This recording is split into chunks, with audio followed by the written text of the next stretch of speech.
Are we working? Can you hear me? Good. Hello, welcome to A Squared. My name is Tina and I will be your MC for this evening.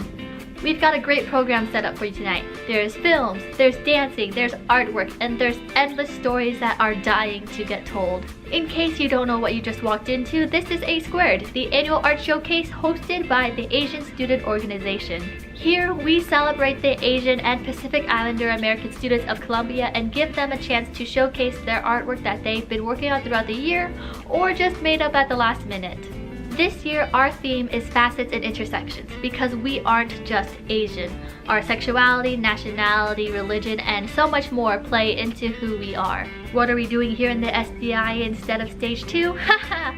Well, there was a bit of space reservation mix-up, so we're here instead, back in our own true home. And what am I doing here on this little screen? Well, I'm double booked. After the wonderful emceeing I did last year, I've been asked to return for a second round. However, I'm in a show here at Columbia, Conference of the Birds. As we speak, I'm off getting ready to perform and move like a bird. So I can't be there in person. But don't worry, I will be right here with you on the screen throughout the night. Hey Tina, how's this going to work? I'm glad you asked. This is also my A Squared project. Throughout the course of the program, as I introduce tonight's films and performances, I will also be giving a variety of stories based off of my own experience as an Asian American. An Asian American anthology, if you will. A cubed. I'm just kidding. But this is Disconnect, an anthology. This one's a bit interactive and I can't see you in real life, so we'll see how this goes. Raise your hand if you can speak your parents' native language. Okay, cool. Now raise your hand if you can't. There's no shame if you can or can't. When will people realize that? Everyone's parents had a different reason why, and you shouldn't be ashamed for something that wasn't your choice. In my case, my parents wanted me to be more American, so they spoke to me in Vietnamese, but I spoke to them in English. As a result, I can understand Vietnamese, but I can't speak it very well. And now, as I get older, I wish I had taken the time to learn.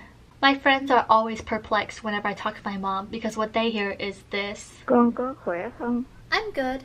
Similarly, I can't talk to my friends at the same time as my mom because what I'll hear is this. Things are going great for me. Sometimes I wonder if it was possible for me to create 2 separate language channels or if I would have just ended up more confused. First up is Yours Truly by Jess O. You know you're Asian when the question, where are you from, makes you cringe. Or its similar but worse forms, what are you? Or let me guess. Oh, that's a fun one. You know, the one where people try to guess your ethnicity right on the first try, or second, or third, or until they give up and you have to give them the right answer, as if you were some host on the Guess the Ethnicity game show. That gives me an idea. I'll be right back. In the meantime, here's Who You Were by Coco Hong.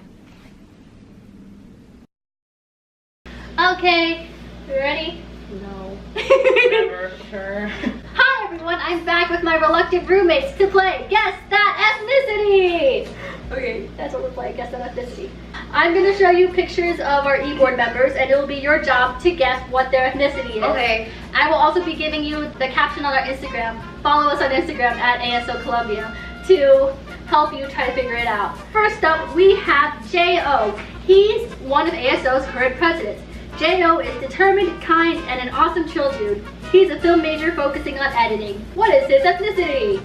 How specific are we supposed to be? We're going by country. We're going by Country? country. Okay. We're going by country. Okay. He has the same face shape as my friend who's Japanese, but I don't know if that's just because they have round faces or if that's a common thing in Japanese people. I'm literally going by face shape alone at this point. I'm like, he looks like my friend Amanda, which is horrible to say. And to me, it's throwing me off that the whole thing is purple. Really is purple. I'm just gonna say Japanese. Say something. I'll go with what Melissa says. Do I be different? If you want to. Japanese also is the only culture I researched, so my answers are probably always gonna be Japanese. Melissa, no. I'm going with Chinese. We're gonna move on to the second person. You don't get to know. I will let you know at a certain time. Up next is Janae. She's also the current president of ASO. She's funny, sweet, and very fun to be around. She's a creative writing major. Guess her ethnicity. Not as purple. Presidents? They're co-presidents, yes. Okay. Got it. Tina, stop staring at the camera. I want to say Vietnamese. I'm stressed. Pardon? Sorry, Matt. Okay, so we got I just want to know the answer. all Vietnamese. Next round, our star, Charlene. She's our current SOC rep who does an amazing job. She's positive, loving, and gets the job done. She's also a creative writing major. I'm going off of face. Like immediately when I see it, I just thought Chinese. I'm confident. I'm Japanese. So, you guys, that was round 1. They're all Filipino. I actually thought that for Janae. You guys swayed me and I don't like that. That's what... Round 2. This is Joyce. She's the current multimedia manager of ASO and sends out those weekly newsletters. Joyce is sassy, kind, and caring. She's a creative writing major. Chinese. I'm not letting them sway me anymore. I was thinking Chinese. Sure. Okay. And then finally, we have Claire. This is Claire. She's a current historian in ASO. Claire. She's quiet, awkward, and thoughtful. She's majoring in film and deciding on focusing on either cinematography or directing. What's her ethnicity? Chinese. Sure. Pardon. Both Claire and Joyce are Chinese. Yeah, I See, figured there I was a told pattern. you. I told you I can't let them sway me. Okay. Did you keep track of your points? Because I didn't. We all have 1. Yeah. Well, we all have 2 technically. We got the last 2 right. I answered first. Okay. I don't know. Look, I get people wonder, and there's nothing wrong with that. But curiosity does not dismiss consideration.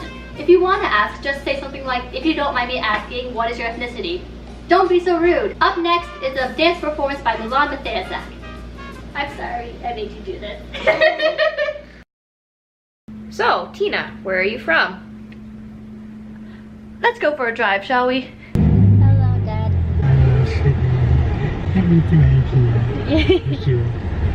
Welcome to Converse, Texas, home to pretty skies and yours truly. If you were to ask me to describe here, I wouldn't know what to tell you. You could find trailer parks, apartment complexes, and private neighborhoods in a single 10-minute drive. Highway speed limits range from traffic jam to 70 miles per hour is way too slow. 18-wheelers are a common sight here, and you are nothing without a car. I have lived here my entire life. My elementary school was down the street, and my high school was 15 minutes away. You miss the areas with No, not really. I could tell you about the dozen interior remodels my house has gone through. I could show you the hundreds of pictures I've taken of the sunsets. I've watched the empty lots turn into plazas and Walmarts. And then I left for Chicago. Now, whenever I come back home, there's something that's changed. A new gas station here, a closed store there. Sometimes I look around and I find that I don't know this place anymore, as if someone swapped out the worn-out puzzle pieces for brighter, shinier ones. And I don't quite know what to make of that yet. Up in Chicago, I make being from Texas a huge part of who I am. I go on and on about H-E-B and the Spurs and that Tumblr post about Texas-shaped everything. But I don't really belong here anymore. I feel like I'm a misfit here. Maybe I'm like a sea turtle who was born on the sandy beaches but belongs in the ocean.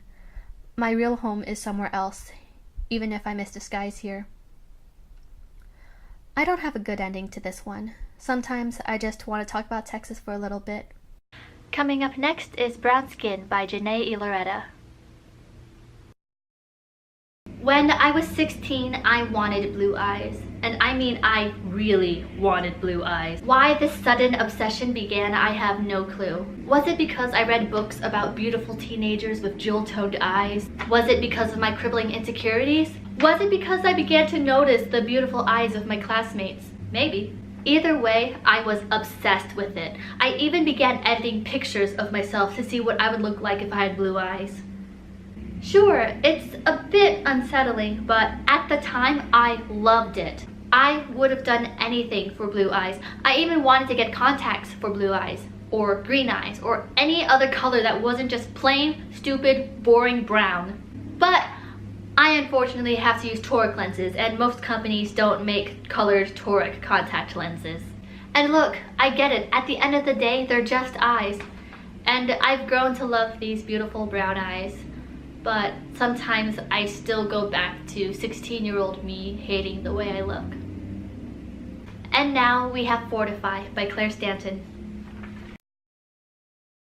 Hi, my name is Tina, and today I will be giving you a presentation on how to pronounce my last name. I know the 6 letters in this particular sequence may seem a bit confusing, but it's really not that hard. Let us start with the first 2 letters, N and G. It's kind of like the last 2 letters in the word sing. Sing, ng, ng, ng. The remaining 4 letters after NG are a bit less intimidating. It's simply Uyen. In the Vietnamese language, this is usually shortened to 1 syllable, Uyen. The only thing that's left to do is to put them both together. Say it with me. Uyen. Uyen. Nguyen. Nguyen. Nguyen. Other acceptable forms include Nguyen, Win, Nguyen, Wen, and even Nguyen. Unacceptable forms, Nugent.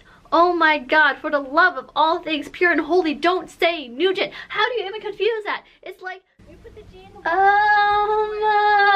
let's take a break. We are now going to have a 30-minute intermission. I encourage you to take the opportunity to check out the artwork around the room. Food Trip by Wesley Enriquez, Cooking Appliances by Ari Gonal, Two Halves Make One God by Brandon Moore, and La Gâteau de Riz by Violin and Via Nguyen. If the timing worked out well enough, food is ready and available. Please make an orderly line and try not to trample each other. I'm like, yeah, that's me, but like that doesn't make sense. I'll be back. Hi, welcome back. We're a bit calmer now, and hopefully you guys got some food. Back in 2009, there was a TV show called The Forgotten. It was your typical crime show. Each episode solved the death of an unknown person, including flashbacks of their last few days. The 4th episode of the first season was called Parachute Jane, where the person who had died was a Taiwanese foreign exchange student. At the time, I was 11, and I had just decided that I wanted to be an actor. It was such a small thing, but I remember that episode because it was the first time I saw someone who looked like me on TV. It was the first affirmation that I could do something like that. And now here we are in Chicago, inspired by that one episode of a TV show that has since been canceled. Up next is Dancing Dust by Michael Chen.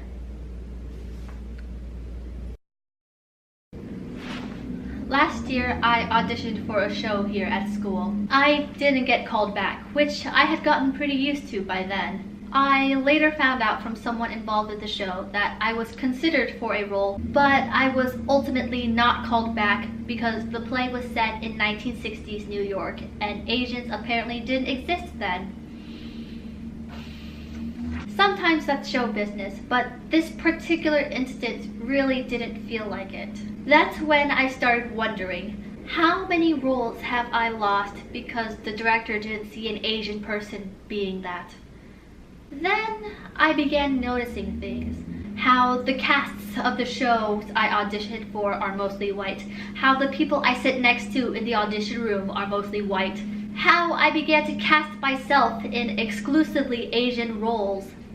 It's really frustrating to be an Asian actor. Sometimes it feels like the only roles you can do are either stereotyped or whitewashed. You have to be absolutely stellar if you want any hope of being cast over your average white actor. And sometimes you really wish you weren't Asian.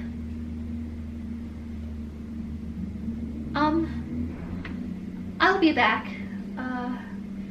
Meanwhile, here's Filipino Time by Charlene Solis.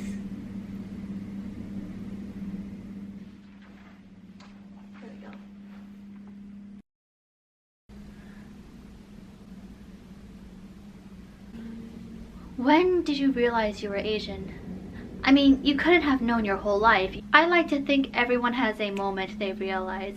It's a common thing for people to say, but they usually think that it's a singular incident. Like when you hear someone mutter China doll when you're walking through the hallways of your elementary school. Or the classic lunchbox incident when the kids at your school think that the food your mom made looks gross. But I think a more accurate description is that it's constant reminders that you aren't like the others. Because you can't ask yourself which moment made you realize. Was it when you wore an aliyah to your 3rd grade picture day and everyone looked at you funny? Was it in middle school when your friends tried to get you to go out with somebody purely because you were both Asian? Was it when your high school history teacher looked at you and only at you when he talked about the Vietnam War? Was it when your friend made your contact name My Favorite Asian next to a bowl of noodles? Is it when you walk into your classes and realize you're the only Asian person there? You can't just pick one moment because the world is a constant reminder that you don't fit in. Up next is Sinangang. Sinangang? Sinangang. Sinangan. Sinangang. Sinangan. Sinangang. Sing. Fried Rice by Rylan Jose. I love my parents, but sometimes I really wish I had American parents. You know, parents you don't have to translate for. Parents who made you take dance lessons instead of not knowing where to go. Parents who don't need your help with legal documents. Parents you don't need to be a copy editor for. Parents who know how to apply to college so you don't have to do it by yourself. Parents who went to college so you could have legacy admission. Parents who didn't have to start from nothing just so you could have something. Parents who didn't have to give up their hopes and dreams for the sake of yours. I want normal parents. Mulan is back with What Disney Didn't Tell You. Imposter syndrome, the persistent fear of being exposed as a fraud. Sometimes I don't feel Asian enough. When people talk about what their families do at dinners or at holidays, I find that I have nothing to say. People ask me what things are like in Vietnamese culture, and I have nothing to tell them. My parents and I don't speak the same language. Conference of the Birds asked me to say some of my lines in Vietnamese, and I had to ask my mom for help with translating. I used chopsticks wrong. I don't know how to make the food my mom does. Sometimes people tell me that I'm not Asian enough. And then I snap. What gives you the right to say that? I'm sorry I don't meet your list of qualifications, but I am the only person who gets to say if I'm Asian enough or not. And you know what? I am. Our final performance is Naming Disappointment by Joyce Guo. Out of the 2,000 students at my high school, only 2% were Asian. At Columbia College Chicago, 4% of the undergrads are Asian, and there are 8 to 13 Asian people in the theater department, depending on who you count. Sometimes it's easy to feel like you're disconnected with everybody else. Either you're not Asian enough or you're not American enough. My first day in Chicago, I was so excited to find ASO because it meant that I could find a group of people who might feel the same way as I do. Sometimes the little voice in my head still returns, the one that says I'm not Asian enough and I don't deserve to be here. Except that now I can tell it to be quiet, at least for a little bit. And that's our program. Thank you so much for coming out and supporting these amazing artists. Regardless of how things turned out, whether it went greatly or terribly, I hope that you guys still had a good time. Art cannot thrive without people to appreciate it. So I thank you so much for helping to complete that cycle. I encourage you to keep up with these artists and to keep up with the Asian Student Organization, either on Facebook or on Instagram. Also, if you get the chance to, come see me in Conference of the Birds. It runs from now until April 28th. I have a post in our Facebook group containing all the information that you'll ever need. Our performances are over, but that does not mean the event is over. If there's still food available, come take the food. We have a canvas out somewhere that you can contribute art to, and you can still check out the physical artwork in the other room. I want to thank ASO's eBoard for creating such an amazing event, even in spite of the circumstances, and I will hand it off to them for any closing remarks that they have. Bye.